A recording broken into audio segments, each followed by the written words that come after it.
Hello everyone, welcome back to my channel. তো আজকে ছিল আমার দিদির স্বাদ।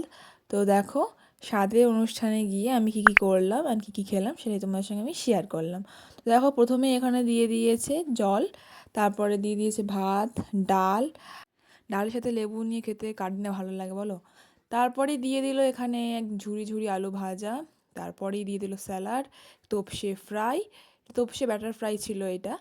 তারপরে দিয়ে দিল পটল চিংড়ি।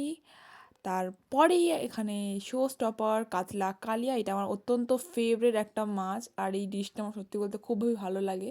কাতলা মাছটা ভীষণই ফ্রেশ ছিল। দেখো, তারপরে দিয়ে দিল সর্ষে পাবদা। এই মাছটা খেতে আরও সুন্দর ছিল, আরও সুন্দর ছিল। তারপরে দিয়ে দিল চাটনি, পাঁপড়, পায়েস, অ্যান্ড তারপরেই দিল এখানে রসগোল্লা। অবশেষে এখানে আইসক্রিম খেয়ে আজকে দিন এখানে শেষ করলাম। টাটা।